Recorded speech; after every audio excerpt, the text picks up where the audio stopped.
My name is Kate Ball, 35 years old, a major in the U.S. Army Rangers. At my own welcome home party, the one that was supposed to be for me, my cousin Ryan held up his beer and announced to the 20 relatives and friends gathered in the backyard. A toast to Katie, fresh off her 6-month tour of filing papers in Germany. Must have been real tough stamping passports and making coffee for the colonels, huh? A ripple of laughter went through the crowd, strained but sharp enough to cut. My own mother quickly said, "Oh, Ryan, don't tease her." But her tone was one of pity, not defense. But the thing that killed me, the thing that really twisted the knife, was when Ryan turned to his own father, my Uncle Jack, a retired Navy SEAL legend, and said, "At least some of us in this family know what a real fight looks like, right, Dad?" And Uncle Jack just stayed silent, his eyes briefly flicking over to me, not offering a single word of protest. They didn't know that, deep in the pocket of my fatigues, was an ice-cold challenge coin, a gift from some of Uncle Jack's own brothers in arms. And they had no idea that his silence today would be the very thing that would make the truth explode later. If you've ever been made to feel like a joke by your own family, if your sacrifices have been treated as worthless, let me know where you're watching from. Hit that like button and subscribe, because this is the story of how a Stonewall of silence finally found its voice. The air in Fairfax, Virginia, was thick with that late summer humidity that clings to your skin, heavy with the scent of charcoal and grilled meat. Uncle Jack's backyard was the quintessential American scene. A perfectly manicured lawn, kids chasing a football, and the low hum of cheerful conversation punctuated by the clinking of beer bottles. The sizzle and smoke of the barbecue should have felt welcoming, like coming home. But for me, it felt like walking onto a stage where I didn't know my lines. The greetings came in a flurry, warm but shallow. Quick, one-armed hugs from aunts and uncles, pats on the back from family friends. "Kate, good to have you back. You look great." It was all surface level, their eyes already scanning the yard for someone else to talk to. My Aunt Marianne, Ryan's mother, enveloped me in a cloud of perfume and scrutiny. She held me at arm's length, her perfectly manicured hands on my shoulders. "Oh, Katie, look at you. So thin and tan." It was meant as a compliment, I suppose, but all it did was reduce 6 months of grueling work, of long nights, heavy gear, and relentless pressure to a simple observation about my appearance. The reason I was thin and tan was irrelevant. Then came Ryan. He slung a heavy arm over my shoulders, his grip just a little too firm, a little too proprietary. He smelled of beer and the cheap cologne he'd worn since high school. "There she is," he boomed, turning me to face him. "Our little world traveler, how was the European tour? Get some good sightseeing in on the government's dime?" I forced a tight smile. "It wasn't a tour, Ryan. It was a deployment." He just chuckled, a dismissive sound that grated on my nerves. Right, a deployment." He said the word like it was a foreign delicacy he couldn't quite stomach. This was his stage, and he was the star. I was just a prop he used to make himself look better. The moment from the toast, the one that still burns in my memory, wasn't even the worst of it. It was just the opening act. A little while later, an old friend of my parents, a kind man named Mr. Henderson, actually tried to engage with me. "So, Kate," he asked, his eyes full of genuine curiosity, "what is it you actually do over there? It sounds very impressive." I felt a small spark of hope. Maybe someone here actually wanted to understand. I opened my mouth, ready to give him the simple, unclassified version. "Well, sir, I work with..." "Bottom line," Ryan's voice sliced through my sentence, sharp and loud. He stepped between me and Mr. Henderson, clapping the older man on the shoulder. "Bottom line, she sits behind a desk and makes sure the paychecks go out on time. Important work." He winked at the small group that had gathered, a smug, knowing little gesture that sealed my fate.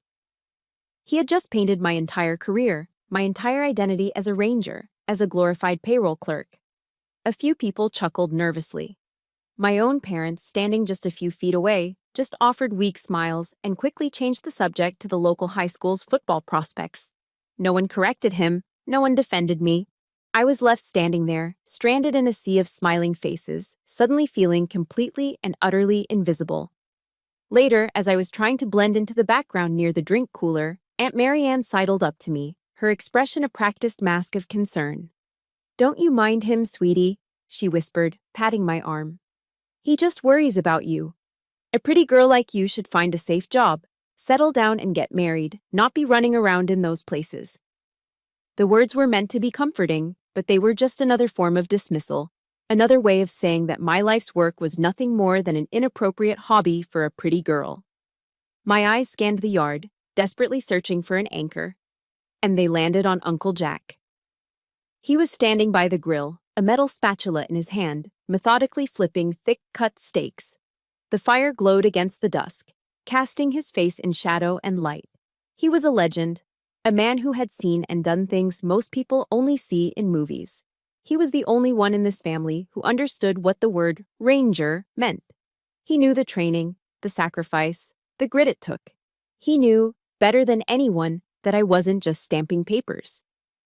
Our eyes met for a brief second across the yard.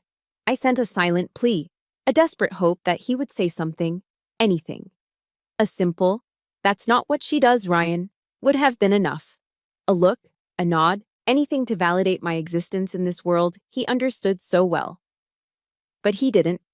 He just held my gaze for a moment, his expression unreadable, and then he looked down, focusing his attention back on the steaks. That was it. His silence was a verdict. It was louder than all of Ryan's insults combined. It was a quiet confirmation that, in his world of elite warriors, I didn't register. I wasn't worthy of his defense. The betrayal I felt in that moment was a physical thing, a cold weight that settled deep in my chest. My hero, my idol, had just let me drown. I didn't make a scene. Years of military discipline had taught me to control my emotions, to present a calm exterior even when my insides were screaming. I plastered a smile on my face, the kind that doesn't reach your eyes, and found my parents. "I'm exhausted from the flight," I said, my voice sounding hollow even to my own ears. "I think I'm going to head out." They accepted the excuse easily, maybe even gratefully. No one tried to stop me. As I walked towards the gate, I could hear the laughter and conversation swelling behind me, the party carrying on as if I had never been there at all. My presence had just been a temporary, awkward pause in their regular programming. Sitting in the driver's seat of my car, parked down the street, I stared at my hands resting on the steering wheel. They were rough, the knuckles scarred, the palms calloused. These were the hands that had fired a rifle, that had applied a tourniquet to a bleeding comrade, that had dug foxholes in frozen ground. They had earned their roughness. They were a testament to who I was. And yet, in that house, in the place I was supposed to call home, they were worthless. The loop started then, replaying in my mind. Ryan's jeering voice, "Making coffee for the colonels, huh?"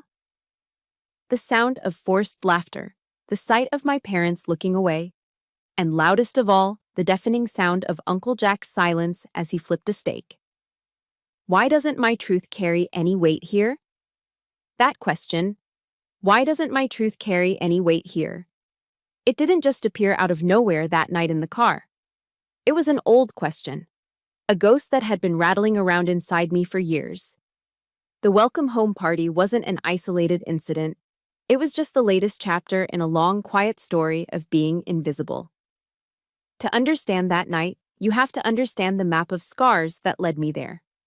My memories of growing up are like a series of sharp, fractured images, each one a small cut. I remember high school. Friday nights in our town were sacred. They belonged to football. And Ryan, my cousin, was the king of Friday nights. He was the star quarterback, the captain of the team, a local hero before he could even legally vote. Every one of his games was a full-blown family pilgrimage. My parents, my aunt and uncle, grandparents. Everyone would be there in the bleachers, wrapped in school colors, screaming his name until their voices were hoarse. After every win, there would be a massive party at his house, a victory barbecue that felt like a town holiday. Ryan would be carried through the crowd on his teammates' shoulders, a conquering hero. He was the embodiment of strength, of family pride. That same year, I was also on a team. I ran track. There were no roaring crowds for me, just the lonely rhythm of my own breathing and the pounding of my feet on the synthetic red track, day after day, before school and after. I poured everything I had into it, and I was good. I was more than good. I won the state championship in the 400-meter dash. It was the proudest moment of my young life. I remember driving home from the state meet, the gold medal heavy and cool against my chest. I walked into my aunt's house, where the family was gathered for Sunday dinner, and held it up for everyone to see. Aunt Marianne glanced at it briefly, a polite smile on her face. "Oh, that's nice, dear," she said, before turning her attention back to the pot roast. "Running is so good for your figure." And that was it. My victory, my months of discipline and pain, were reduced to a beauty tip. Ryan's touchdowns were symbols of honor and power. My gold medal was just good for my figure. I learned a valuable lesson that day. In our family, there was only one stage, and the spotlight was already taken. The Morrison house itself was a constant reminder of my place. It wasn't just a home, it was a museum, a shrine dedicated to my Uncle Jack's legacy. The living room walls were covered in it. Framed medals, the Navy Cross, the Silver Star, gleamed under the track lighting. A folded American flag that had flown over a base in some far-off desert sat in a triangular glass case on the mantel. Photos of Uncle Jack, young and formidable in his gear, surrounded by his SEAL team brothers, stared down from every wall. It was a temple to a god of war. And I always felt like an intruder there, a trespasser in a holy place. Ryan, who had never worn a uniform a day in his life, moved through that house like he was the heir to the throne. He would tell his father's war stories, our stories, he'd say, as if he'd been there himself. He'd pick up a piece of shrapnel mounted on a plaque and explain the firefight it came from with an air of authority. Once, he caught me staring at a team photo and said, with that condescending smirk of his, "You wouldn't get it, Katie. It takes a certain kind of person to be like my dad, a special breed." He was drawing a line in the sand, making it clear which side of the family carried that special breed gene. And it wasn't mine. The deepest cut, though, came during my senior year. My mother got sick. It was one of those illnesses that comes on fast and steals everything: her energy, her smile, her strength. The doctors said she needed round-the-clock care for a few months. Ryan was away at the University of Virginia, living the fraternity dream. My dad had to keep working 2 jobs to pay the bills, so the responsibility fell to me. I dropped off the track team. I turned down an athletic scholarship to a great school out of state. My world shrank to the 4 walls of our small house. I spent my days juggling homework, managing her medications, cooking meals, and driving her to endless doctor's appointments. Ryan would call home occasionally, his voice loud and cheerful over the phone from some party. "How's Aunt Carol doing?" he'd ask, a perfunctory question before launching into a story about his latest keg stand or a girl he was dating. He never once asked how I was doing. Months later, when my mom was finally back on her feet, we had a family get-together to celebrate. I remember standing in the kitchen, exhausted but relieved, feeling like I could finally breathe again. That's when Aunt Marianne raised her glass and said to the room, "I'm just so thankful Ryan got into UVA. He has such a bright future ahead of him."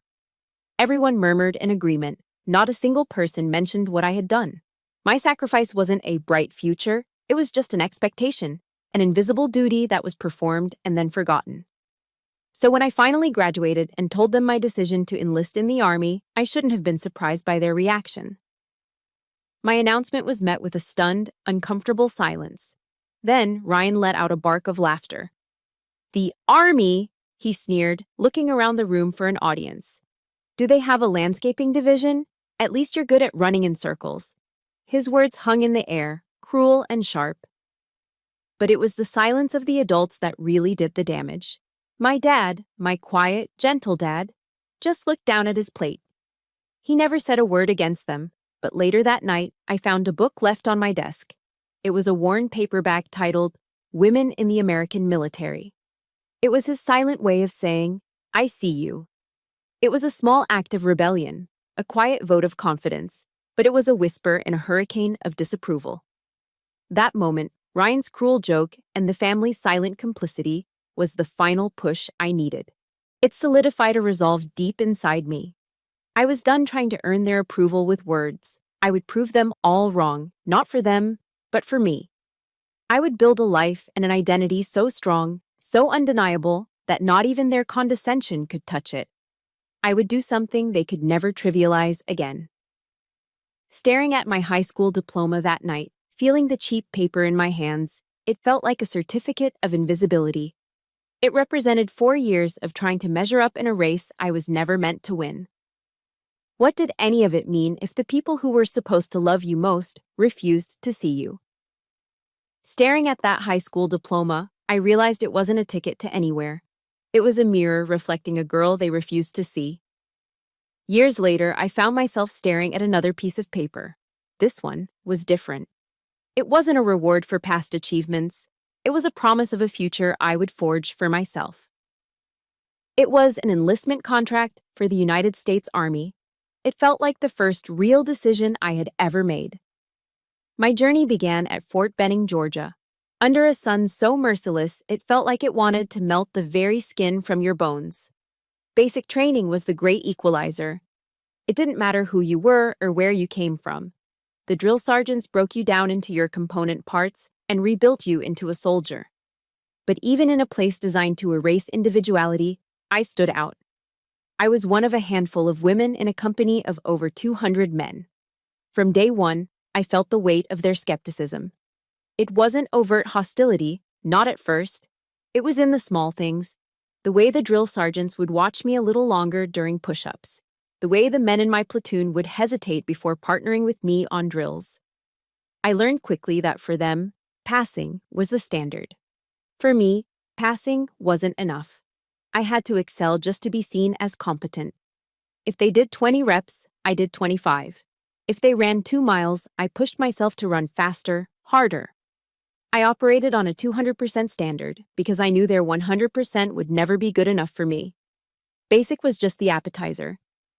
The main course, the one I had my sights set on from the beginning, was Ranger School. It's known as one of the toughest military courses in the world.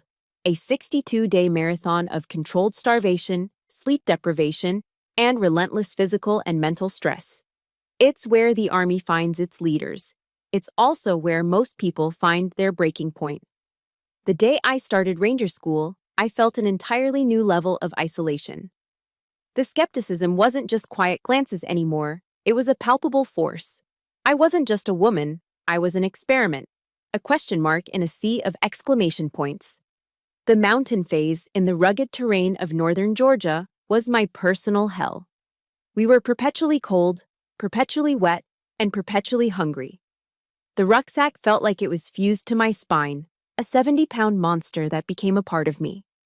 We climbed sheer rock faces with frozen fingers, navigated through dense, dark forests on a single ration of food per day, and crossed rivers so cold they stole the breath from your lungs. There was one night, deep into a multi-day patrol, that I nearly broke. We were moving through a blizzard, the snow so thick I couldn't see the man 10 feet in front of me. Every muscle in my body was screaming in protest. My core temperature was dropping, and a dangerous lethargy was setting in. I stumbled and fell, my face hitting the snow with a soft thud. For a moment, I just lay there. It would be so easy to quit, so easy to just close my eyes and let the cold take over.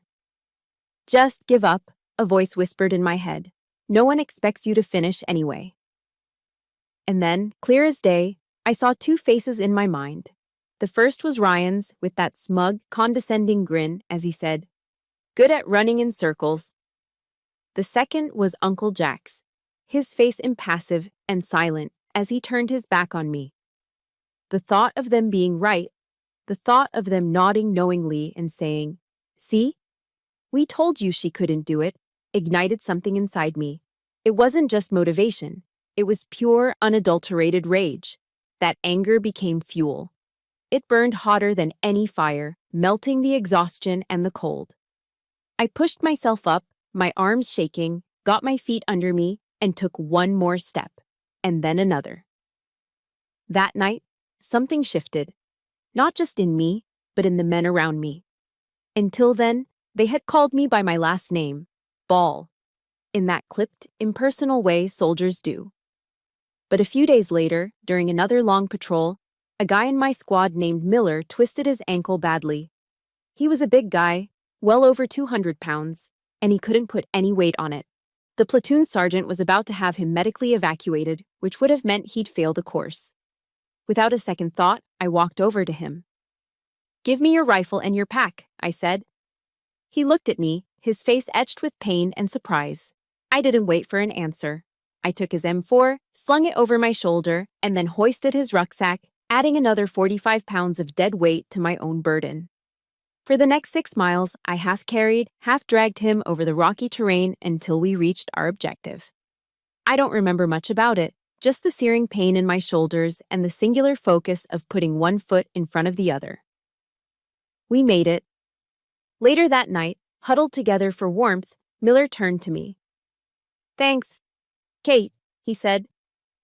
It was the first time any of them had used my first name. It was a small word, but it was everything. It was respect. It was acceptance. It was a start. Graduation day was surreal. I stood on the field at Fort Benning, gaunt and 30 pounds lighter, but taller than I'd ever felt. I was one of only 3 women in my class to make it to the end.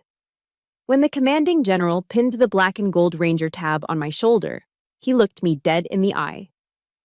"Welcome to the regiment, Ranger," he said. His voice was gravelly, serious. In that moment, I knew I had found it. I had found my family. Not one of blood, but one of sweat, sacrifice, and shared respect. Later that day, I found a payphone and called home to share the news. My mom answered. "Mom, I did it," I said, my voice cracking with emotion. "I graduated. I'm a Ranger." There was a pause on the other end.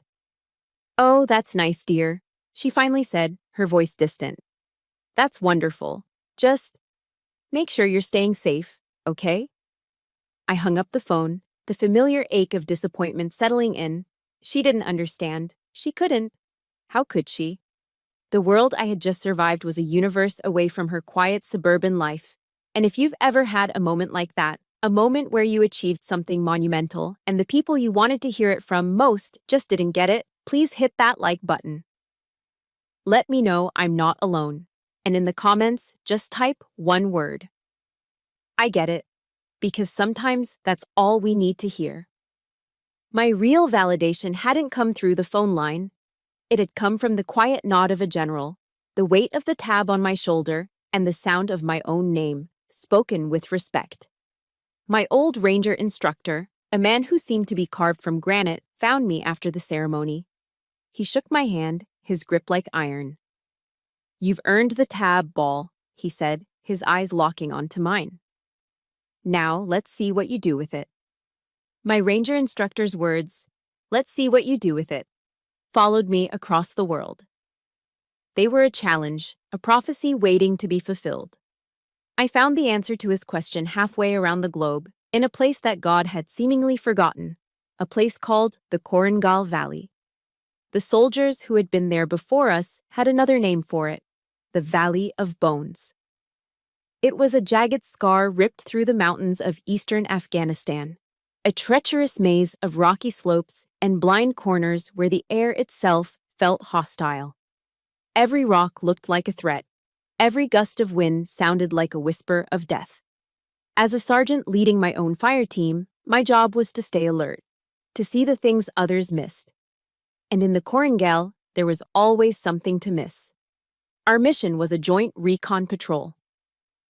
My Ranger platoon was tasked with providing support and overwatch for a SEAL team that was moving deeper into the valley to scout a high-value target. The tension was a living thing. You could taste it in the dust that coated your tongue. We moved slowly, deliberately. The crunch of our boots on the loose gravel sounding like gunshots in the oppressive silence.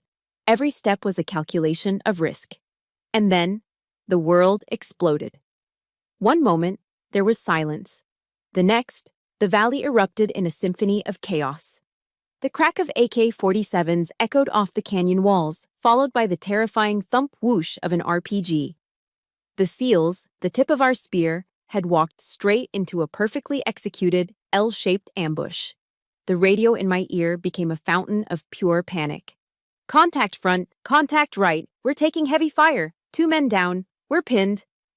The SEAL team leader's voice was strained, fighting to be heard over the cacophony of the firefight. They were trapped, caught in a kill zone with enemy fire raining down on them from the high ground on 3 sides. Our orders came down instantly, sharp and clear. My squad was to secure a strategic ridge to the west, a rocky outcrop that overlooked the SEALs' only viable path for retreat. It wasn't a glorious charge, it was a suicide mission.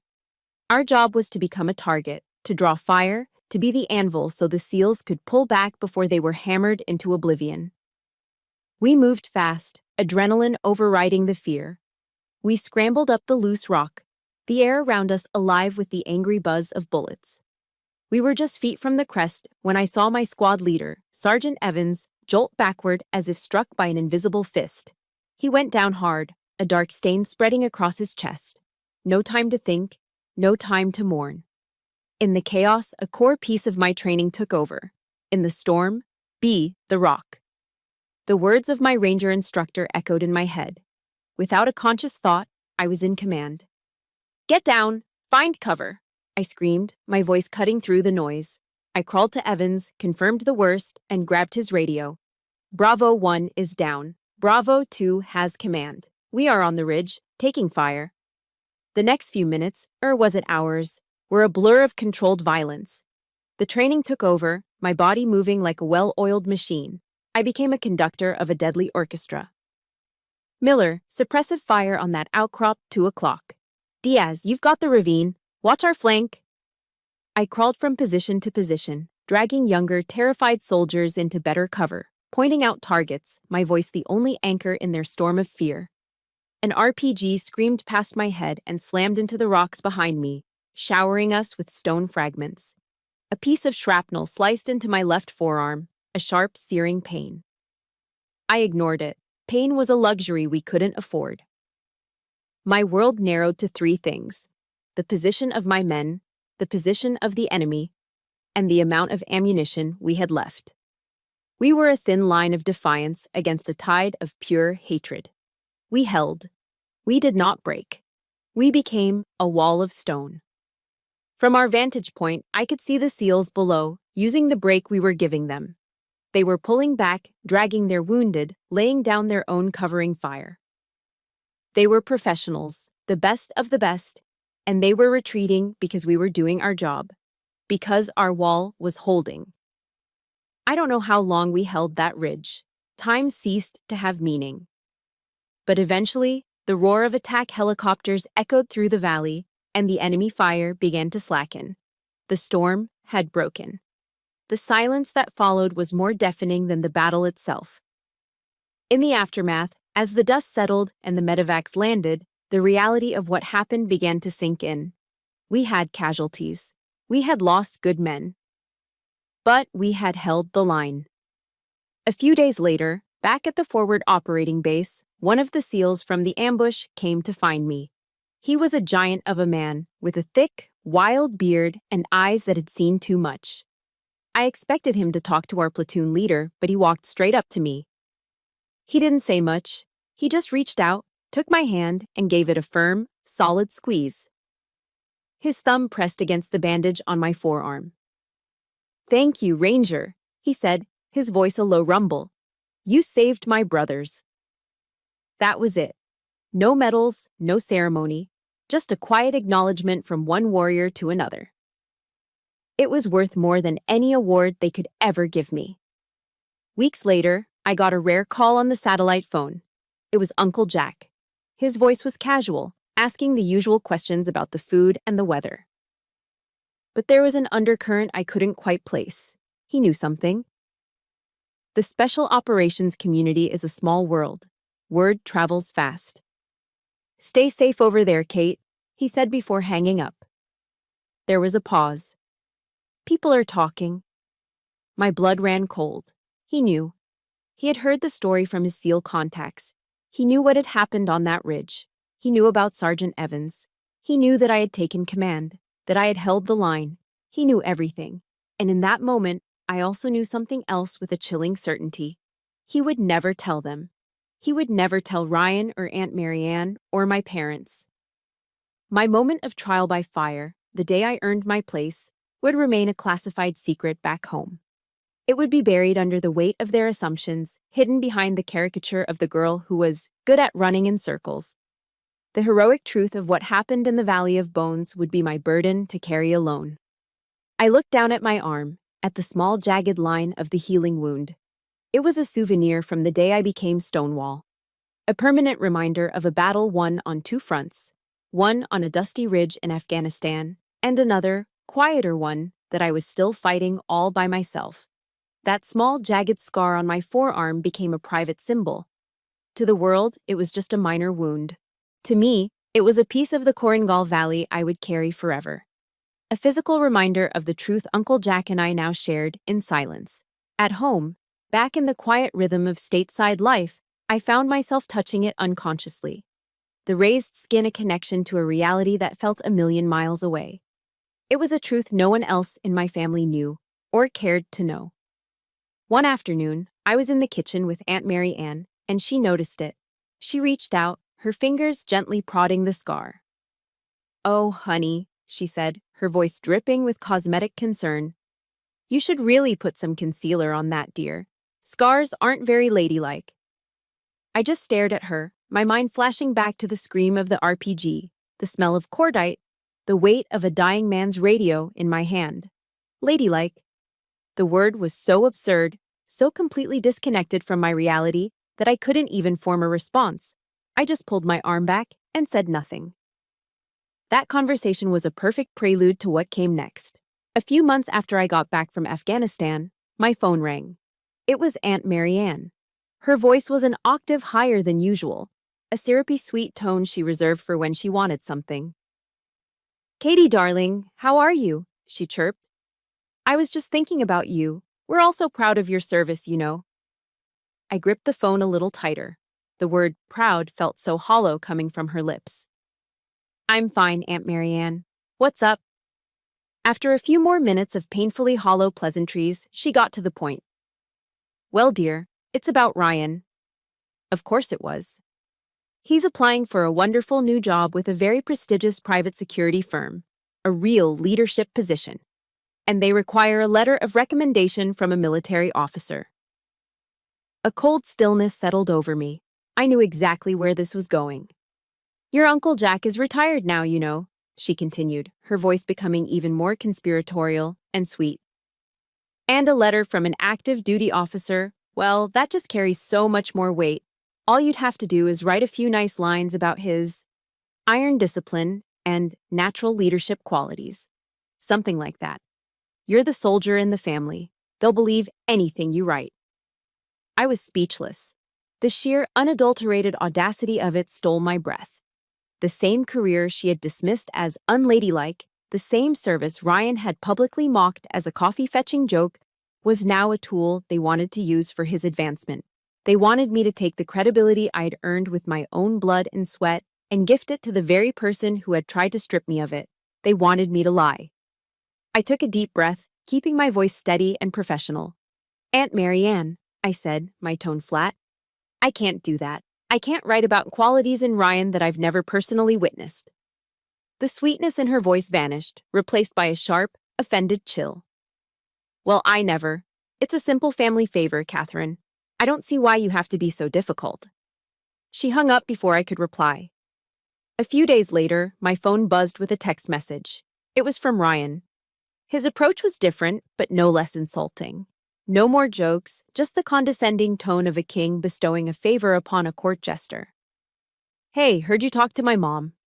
Don't be so self-righteous. It's just a little favor. It's good for the family. When I make it big, you'll look good too." I read the message 3 times. "You'll look good too." He genuinely believed he was doing me a favor. He was offering me a chance to ride his coattails, the coattails I was expected to stitch for him. It was then I realized the true depth of his delusion. He saw nothing wrong with his past behavior, no hypocrisy in his current request. In his mind, he was the golden boy. And it was my duty, my privilege to help polish his crown. The whole situation left a bitter taste in my mouth. That evening, I called my dad. As always, he listened patiently, the silence on his end of the line a comforting presence. I told him about Aunt Marianne's call, about Ryan's text. When I finished, he was quiet for a long time. He didn't tell me what to do. He never did. But what he said next has stayed with me ever since. Sometimes, he said, his voice heavy with a quiet sorrow, in the name of keeping the peace, we let poisonous trees grow too tall, Kate. Eventually, their roots will crack the very foundation of the house. It was the closest he had ever come to admitting it, admitting that their generation's desire to avoid conflict, to placate and enable, had allowed Ryan's toxic entitlement to fester and grow, unchecked. He was admitting their failure. In the midst of this simmering tension, the email arrived. The subject line was bright and cheerful. "You're invited, Ryan and Tiffany's engagement party." My stomach clenched. It was going to be another barbecue in Uncle Jack's backyard. The same stage, the same audience, the same actors. They were asking me to walk right back into the lion's den, to sit there and smile while they celebrated the man who had torn me down and then tried to use me as a stepping stone. I was trapped. If I went and said nothing, I would be complicit in my own erasure. My silence would be taken as forgiveness, as an endorsement of the status quo. It would give Ryan a blank check to continue treating me as worthless. But if I didn't go, I'd be the villain. I'd be the jealous cousin, the bitter spinster raining on their parade. They would paint me as petty and vindictive, proving their twisted narrative about me. I stared at the email on my screen, the cursor blinking hypnotically. The whole world seemed to shrink down to that single, flashing line. For years, I had retreated. I had endured. I had built a new life, a new identity, thousands of miles away, only to find the same old battle waiting for me right here at home. But this time felt different. My dad's words about the poisonous tree echoed in my head. The foundation was already cracking. Running wasn't an option anymore. This party, this barbecue, wasn't just a social gathering. It was going to be a battlefield. And this time, I was choosing to fight. My finger hovered over the reply button, my resolve hardening into something cold and sharp. I was done being the quiet, accommodating niece.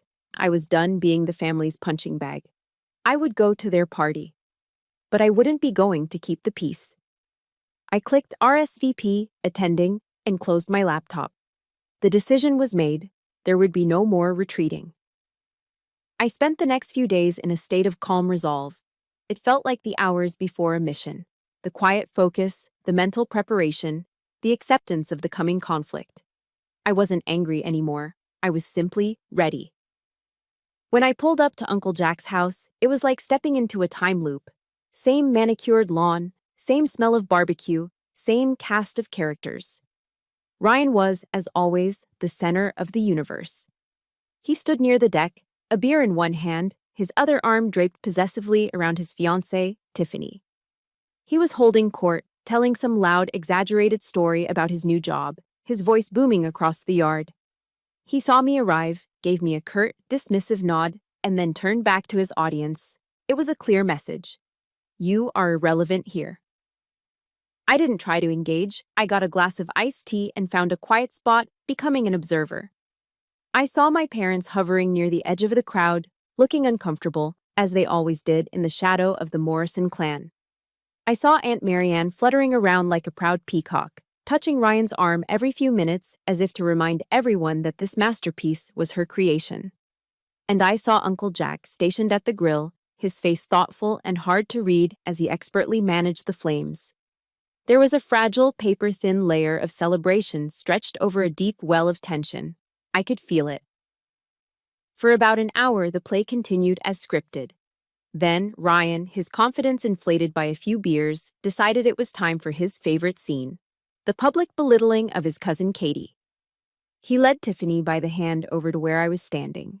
She was exactly the type I'd expected, perfectly coiffed, wearing a sundress that probably cost more than my monthly car payment, and a smile that was all teeth and no warmth. She looked me up and down, a quick dismissive appraisal from my worn-in boots to my plain ponytail. "Tiffany, this is my cousin Kate," Ryan said, his tone dripping with condescension. "The one I told you about, the career soldier." Tiffany's smile tightened. "Oh, right," she said, her voice a high, chirpy sound that grated on my nerves. "I hear you're in the army. That's interesting. I guess you must be pretty used to taking orders then?" My Ryan, he was just born to give them. That was it. That was the line. It wasn't just an insult. It was a fundamental misunderstanding of everything I was. It was the casual dismissal of my entire life's work, of my rank, of the men and women I had led. Ryan roared with laughter, a triumphant braying sound. He clapped me hard on the shoulder. "See? Even Tiffany gets it. Some people are born to follow, and some are born to lead." He stared right at me, a challenge glittering in his eyes, waiting for the familiar, tight-lipped smile, waiting for me to absorb the blow and retreat, as I always had. But this time, the wall he was pushing against didn't budge. I didn't smile. I didn't flinch. Slowly, deliberately, I set my glass of iced tea down on a nearby table. The soft clink of glass on wood was barely audible, but in the sudden pocket of silence that had fallen around us, it sounded like a gunshot. A few heads turned our way. I raised my eyes and met his. My voice, when it came out, wasn't loud. It wasn't emotional. It was low, calm, and as cold and sharp as honed steel. "You're right, Ryan," I said. "Some people are born to lead." I paused, letting the words hang in the air. "The problem is, you've never led anything but your own cheering section." The effect was instantaneous. The air crackled and froze. Tiffany's perfectly painted mouth dropped open. The color drained from Ryan's face, then rushed back in a hot, blotchy tide of red. His bravado crumbled, replaced by pure, sputtering disbelief. What did you just say?" he stammered, his voice a fraction of its former volume. "You heard me," I said, my voice gaining strength with every word, steady and unwavering now. The years of suppressed anger, of swallowed insults, were finally being forged into something solid, something powerful. You wear the military-style t-shirts from the mall. You talk the talk you learned from your father's stories, but you have never been anywhere near the fire. You want to talk about leadership? You wouldn't know the first thing about it. I took a step closer, lowering my voice even more, forcing him to lean in. "You made a joke about my nickname at my own welcome home party. You want to know where it came from? You want to know how you get a name like that?" I held his stunned gaze. "Fine. They call me Stonewall. It was given to me by men whose lives depended on my leadership. It was earned with blood and sweat on a rocky ridge in the Korengal Valley. And that is not a name that you, or your fiancé, ever get to make jokes about again." Every word was a hammer blow, dismantling the carefully constructed facade of his superiority. A complete, dead silence had fallen over the entire backyard.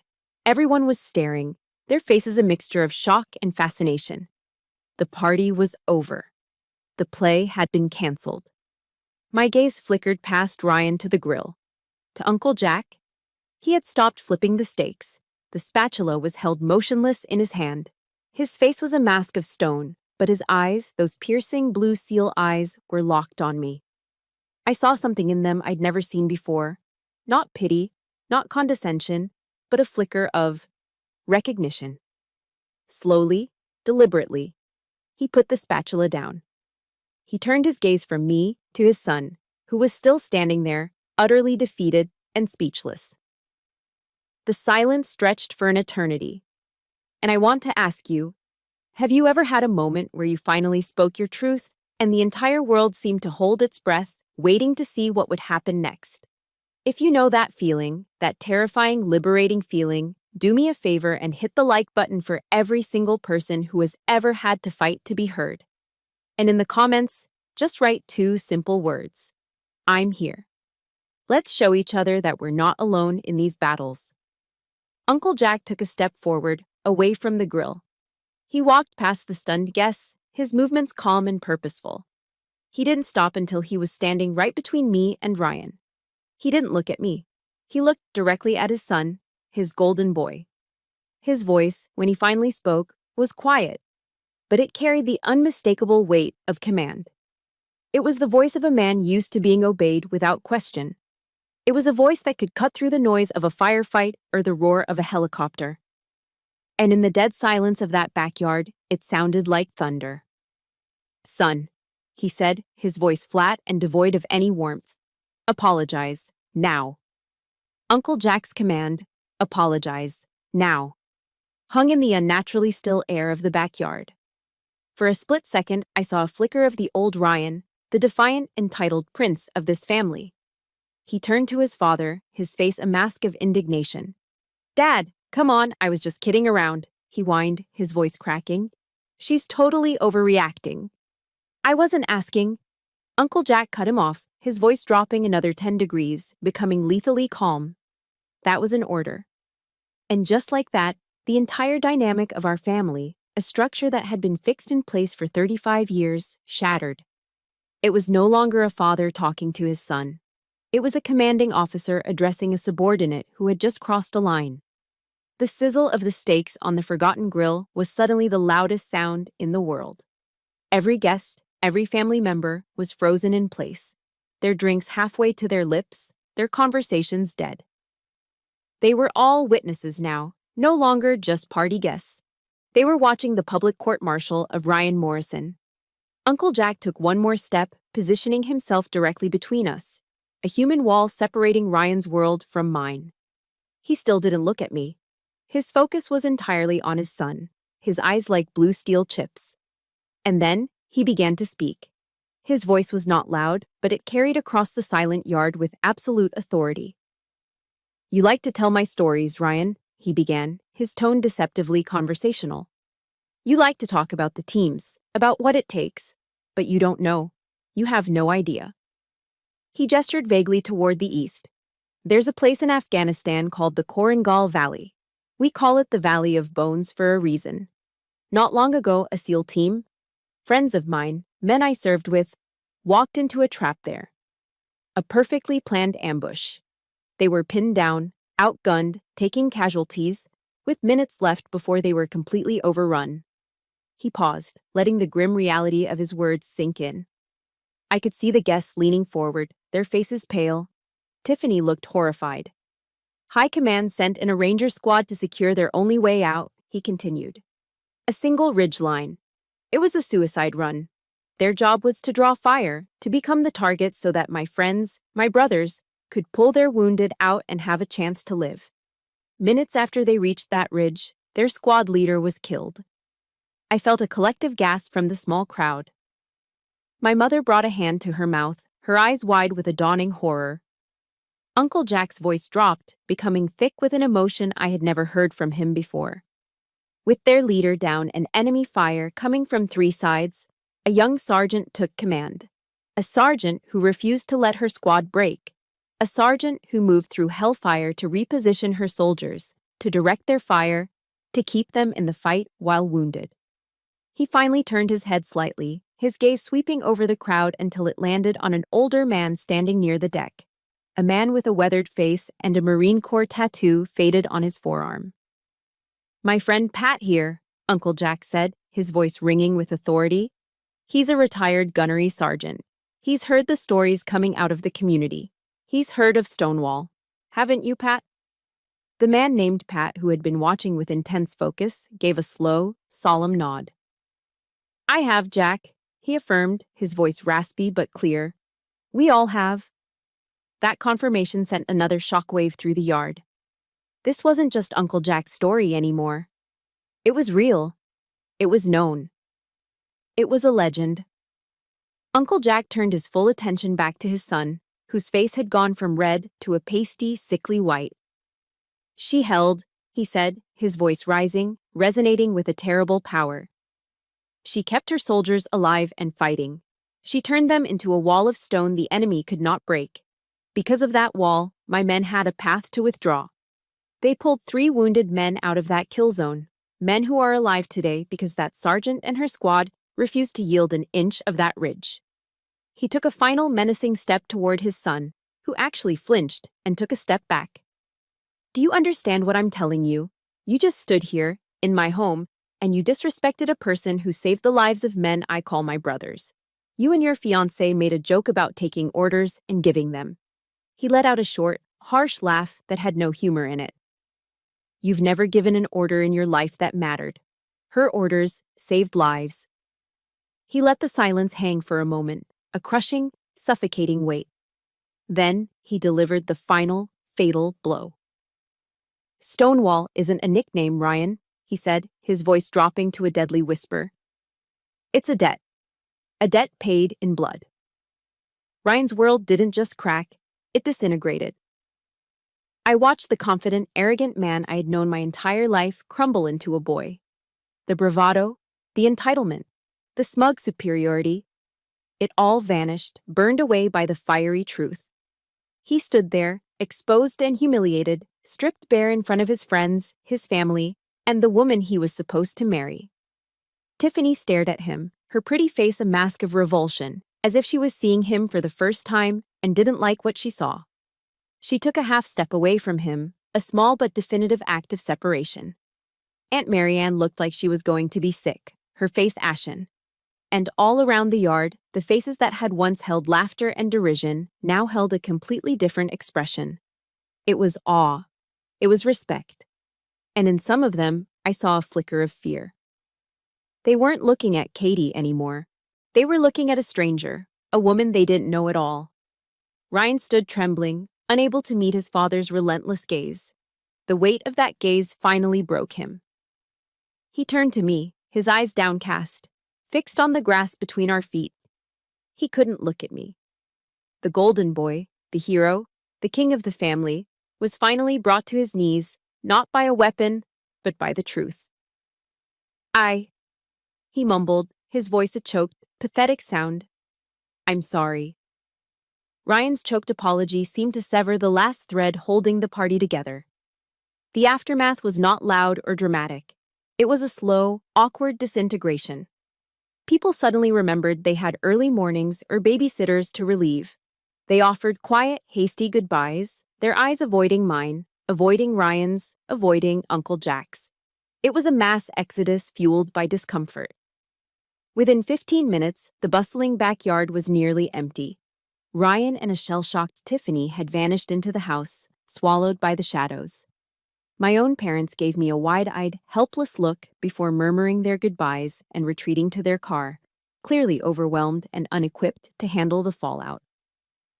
I stood alone by the now empty drink table, the adrenaline from the confrontation draining away, leaving behind a strange and profound emptiness. I had won. I had spoken my truth, and it had been validated in the most spectacular way possible, but there was no elation, no triumphant joy. There was only a bone-deep weariness, the exhaustion of a soldier after a long and costly battle. I picked up my car keys from the table, ready to make my own escape. The fight was over. It was time to leave the battlefield. Kate, wait! Uncle Jack's voice cut through the quiet. He was still standing by the grill, now a cold, dark monolith in the fading light. We need to talk. I hesitated, my hand on the gate latch. Part of me wanted to just walk away, to leave all this wreckage behind. But I knew he was right. I turned and walked back toward him. He gestured to 2 folding chairs near the darkened grill. We sat in silence for a long moment, the only sounds the chirping of crickets and the distant whine of traffic. He didn't look at me. He stared out into the darkness of his perfect lawn, his jaw tight. I'm sorry, he finally said, his voice low and gravelly. The words sounded like they were being pulled from somewhere deep and painful. And I don't mean for Ryan. He's got to own what he did. He has to live with that. I'm sorry for me. For my silence. I remained quiet, letting him speak. This was his confession, not mine. I've known the story for years, Kate, he admitted, his gaze still fixed on some distant point. The real story. I heard it through the community, from some of the guys on that SEAL team. They told me what happened on that ridge. He finally turned to look at me, and his eyes were filled with a profound, weary sadness. I didn't say anything, and I don't have a good excuse. Part of it was trying to protect my son from a truth I knew would gut him. Part of it was, I don't know, a stupid hope that he'd grow up on his own, that he'd figure things out. He shook his head, a gesture of self-disgust. I was wrong, he said, his voice raw. Completely wrong. My silence enabled him. It let him live in a fantasy world where he was the hero and you were the punchline. And that hurt you. It was a failure of leadership. It was a failure as a man. And it was a failure as your uncle. And for that, I am truly sorry. The apology was so direct, so stripped of any excuse, that it disarmed me completely. It was the apology of a man who understood the weight of his own actions. He reached into the pocket of his jeans and pulled out something heavy. He placed it on the small table between us with a solid, metallic thud. This is yours, he said. I looked down. It was a challenge coin, thick and heavy, made of antique brass. On one side was the trident insignia of a top-tier SEAL team. I flipped it over. The other side was engraved with two simple lines, Korengal Valley and the date of the battle. Their team leader, a master chief I've known for 20 years, asked me to find you, Uncle Jack explained, his voice quiet. He gave this to me the last time I saw him. He said it's the highest sign of respect a SEAL can give an Army soldier. He wanted to make sure you got it. He leaned forward, his eyes intense. He told me, find her. Tell her Alpha Team will never forget what she did. They didn't call you Ball, Kate. They didn't call you Sergeant. They called you Stonewall. To them, that's who you are. I picked up the coin. It was heavy in my palm, cool to the touch. It was more than a medal. Medals are given by institutions, by generals in formal ceremonies. This was different. This was a tribute from the men I had helped save. This was a piece of their world, their culture, their respect, given freely. It was a tangible piece of the truth, something that couldn't be twisted or joked about or ignored. It was real. Holding it, I felt the last of the anger, the last of the bitterness that had been my constant companion for so many years, finally begin to dissolve. It was replaced by something else, something quiet and solid. I looked up at the man sitting across from me. For the first time, I didn't see the family patriarch, the Navy SEAL legend, the father of my arrogant cousin. I saw a man, a fellow soldier, who had failed in his duty and was now trying, in the only way he knew how, to make it right. In his eyes, I no longer saw judgment or distance. I saw pure, unvarnished respect. Thank you, Jack, I said. The name felt right. The title, Uncle, belonged to a different relationship, to a past that no longer existed. We were not family in that moment. We were two veterans, sitting in the quiet aftermath, acknowledging a debt. I closed my hand around the coin, the sharp edges of the insignia pressing into my palm. Its weight was a comfort, an anchor. It was the truth I could hold in my hand, a silent testament to a day when I had been tested and had not been found wanting. It was a reminder that my value was never up for debate by people who didn't understand the price. I drove away from Uncle Jack's house that night with the challenge coin heavy in my pocket. Its weight was a constant, grounding presence. The explosion was over, the battle won. What was left was the deafening silence of the aftermath and the slow, arduous task of clearing the rubble.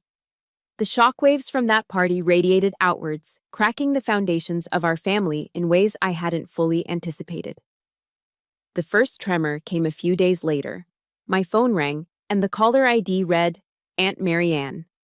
I almost didn't answer, but some morbid curiosity made me press the green button. I was met not with an apology, but with a storm of hysterical, weeping accusations. Catherine, do you see what you've done? She shrieked, her voice thick with tears that held no remorse, only rage. Our family is ruined. It's all your fault. Ryan and Tiffany, they called off the wedding, all because of your selfishness. If you had just kept your mouth shut, none of this would have ever happened. I listened to her tirade, my mind strangely calm. The old Kate would have been crushed by those words. The old Kate would have felt a familiar pang of guilt, a reflexive need to apologize, to smooth things over. But the woman holding the phone now was different. I let her finish, let her exhaust her arsenal of blame. When she finally paused to take a ragged breath, I spoke, my voice even and devoid of emotion. "Aunt Marianne," I said, "Ryan is 34 years old, and I'm no longer responsible for his feelings or for the consequences of his actions." Before she could launch into another volley of insults, I pressed the end call button. It was a simple act, just the touch of a finger on a screen, but it felt monumental. It was the sound of a boundary being drawn, clear and firm, a line she would not be allowed to cross again. The next piece of news came from my dad a few weeks later during one of our quiet weekly calls. He told me that Ryan's life was imploding. Tiffany had left him the day after the party. The prestigious job offer at the security firm had been mysteriously rescinded after word of his public humiliation got around. For the first time in his life, the golden ticket of being Commander Morrison's son was not only worthless, it was a liability. According to my dad, Ryan had hit rock bottom. He'd moved out of his parents' house and into a small apartment across town. He was working a regular job, something in sales, and had started seeing a therapist. A part of me should have felt a sense of victory, of schadenfreude. But I didn't. I just felt a quiet, detached sadness. His fall from grace wasn't a triumph. It was just a tragedy that had taken far too long to arrive. He was finally being forced to confront the man in the mirror without the flattering light of his father's shadow. Amidst the wreckage of the Morrison clan, something unexpected began to grow in the quiet soil of my own immediate family. My relationship with my parents started to change. The conversations became real. They started asking questions they'd never asked before. Not just, "Are you safe?" but, "What is it like? Who are the people you serve with? What are their names?" They stopped avoiding the core of who I was and started trying, awkwardly at first, to understand it. During one call, my mother's voice grew quiet, thick with an unfamiliar vulnerability.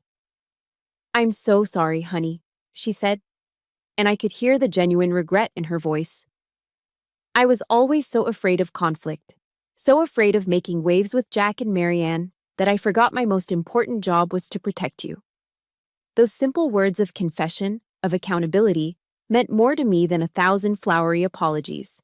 It was the beginning of a healing I didn't even know I needed. The cracks in our own foundation began to mend. My bond with Jack solidified into something new and profound. We started talking regularly. We'd discuss military strategy, world politics, the challenges of leadership.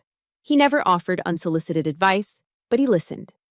He understood the language I spoke, the world I lived in. He became the mentor I'd always craved, a source of quiet strength and wisdom. But I erected a wall around the rest of the Morrisons.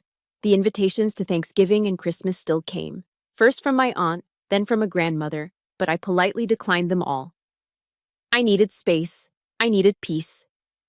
The price of admission to their family gatherings was silence and complicity, and I was no longer willing to pay it. I was learning that forgiveness isn't the same as forgetting. It isn't about pretending the wound never happened. For me, forgiveness was about letting go of the anger that was poisoning me, not them. And letting go sometimes means letting the relationship go too. It means creating distance not as a punishment, but as an act of self-preservation. My dad, in his simple wisdom, had read me a verse from Psalms once, one that he loved. "Be still and know that I am God." I had reinterpreted it for myself. Be still and know your own worth. One evening, I was scrolling through my phone contacts, doing some digital housekeeping. I saw Aunt Marianne. I thought of her tearful, blaming phone call. I thought of all the years of dismissive comments and fake smiles. Without a moment's hesitation, I pressed her name and tapped Delete Contact. A small, clean act, a final boundary. Then my thumb hovered over Ryan's name. I thought of the boy who had raced me to the oak tree in our grandparents' yard. I thought of the man who had torn me down to build himself up. I thought of the text message, dripping with arrogance, and then I thought of what my dad had said. About him seeing a therapist, about him finally facing himself. I remembered the choked, pathetic sound of his apology in the backyard. My finger stayed there, hovering over the screen, suspended between deletion and preservation. I didn't know which one was the right choice. I didn't know if he was capable of change, or if some poisons just run too deep. For the first time in a long time, when it came to Ryan, I felt nothing, just a quiet, uncertain stillness. So I did nothing.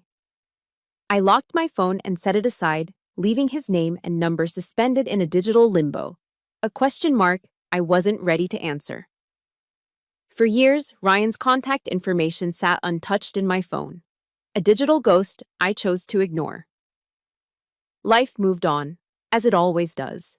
I rose through the ranks, eventually becoming a lieutenant colonel with a battalion of my own Rangers to lead. I found my purpose not in battle, but in mentorship, in shaping the next generation of soldiers. I guided young officers, both men and women, telling them what my old instructor had told me: earn your place, then make it matter. My life was full. It was meaningful. The wounds of the past had scarred over, becoming a part of my history, but no longer a source of daily pain. Then, one cool autumn afternoon, a text message lit up my screen from that dormant number. "Kate, it's Ryan. I know it's been a long time. I'm back in Fairfax for Thanksgiving. If you're in town, I'd really like to talk. No pressure if not. I'd understand." I stared at the message, that old, familiar uncertainty flickering for a moment before extinguishing. The question mark I had left hanging all those years ago was finally demanding an answer. I took a breath and typed back a simple reply: "I'll be there. Name the time and place." He chose his father's backyard, the old battlefield. When I arrived on Thanksgiving morning, he was waiting for me alone, standing near the now empty space where the grill used to be. The man who met me was not the boy I remembered. The arrogant swagger was gone, replaced by a quiet stillness. The smug grin had softened into a gentle, hesitant smile. He was older, his face carrying new lines of maturity, and, I thought, a hint of sorrow. He was married now, to a kind-looking woman I'd later meet named Sarah, and they had a young son. We sat in the same folding chairs where Jack and I had our talk years ago. For a long moment, we just sat in a comfortable silence, listening to the rustle of the fall leaves. He was the first to speak, and he didn't waste time with small talk. He turned to me, his eyes clear and direct, holding my gaze without flinching. "I was a real bastard, Kate," he said, his voice steady. "And I'm sorry." It was the same phrase he'd mumbled years ago, but the words were entirely different. The first apology had been forced from him, a product of shame and fear. This one was an offering, a quiet admission of a truth he had come to on his own. "I spent years in therapy trying to understand why I was the way I was," he continued, his gaze drifting across the yard, as if seeing ghosts of parties past. "And it always came back to you, and my dad. Looking at you, I saw everything I wasn't. You were tough, you were disciplined, you had this quiet strength. You earned everything you got. I was just coasting on my father's name, terrified that one day everyone would find out I was a fraud. And instead of trying to be better myself, I chose the easy way out. I chose to tear you down. It was cowardly, it was pathetic, and I am truly, deeply sorry for all the pain I caused you." I listened, and I saw the sincerity etched on his face. I saw the years of difficult self-reflection it must have taken to arrive at that honest place. The anger I'd once felt toward him was long gone, and in its place, I found an unexpected sense of peace. "I accept your apology, Ryan," I said, and I meant it. He told me about his life, about the long road back from hitting rock bottom. He told me about his work. He had started volunteering for a nonprofit organization that helps Ranger veterans transition back to civilian life. He used his business skills to help them with job placement, financial planning, and navigating the VA system. "I finally realized something," he said with a wry, self-deprecating smile. "I can't be you. I don't have what it takes. I'm not a warrior. But I realized I can use the skills I do have to serve people like you. It's my way of honoring what you do, of trying to build something good out of all the crap I created." He had found his own way to serve, not with a rifle, but with a spreadsheet. Not on a battlefield, but in a quiet office. He was no longer trying to wear his father's armor. He was finally comfortable in his own skin. I felt a surge of something I never thought I'd feel for him. Pride. As we were talking, a small boy with a mop of sandy hair came barreling out of the back door, running straight for his father. He was wearing a tiny olive drab t-shirt with the Ranger tab insignia printed on the front. Ryan's face lit up. He scooped the boy into his arms. "Hey, buddy. Easy there." He smiled at me. "Kate, this is my son, Evan." Then he looked at the boy. "Evan, this is your Aunt Kate." The little boy, who couldn't have been more than 4, squirmed to get down. He stood in front of me and looked up, his eyes wide with an undisguised, almost reverent awe. Then, with all the seriousness a 4-year-old could muster, he brought his small hand up to his forehead in a clumsy but deeply respectful salute. I was so surprised I could only stare back at him, a lump forming in my throat. I looked at Ryan, a question in my eyes. A genuine, proud smile spread across Ryan's face. He looked from his son back to me, and his voice was full of a warmth I had never heard before. "He knows who Stonewall is," he said softly. And in that moment, under the pale November sky, in the very place where I had once felt so broken and alone, everything came full circle. The healing was complete. The respect I had fought so hard for, the identity I had forged in fire and silence, was no longer something I had to defend. It was now a story being passed down with pride. It was a legacy. The name Stonewall was no longer a secret. It wasn't a burden. It had become a lesson in courage, a piece of family history taught to the next generation. It was a bridge, built from the rubble of the past, strong enough for a little boy to stand on as he looked up at his aunt with admiration in his eyes. And that was a victory greater than any I had ever known. That little boy's salute was the end of a war I didn't even know I was still fighting. It taught me that our true legacy isn't written in medals or carved on monuments. It's in the stories we have the courage to live and the lessons we pass on to the ones we love. My story found its piece, and I hope, in sharing it, you found a piece of your own. If this story resonated with you, please consider liking this video and subscribing to the channel. Your support helps us share more stories of resilience and hope. Thank you for listening.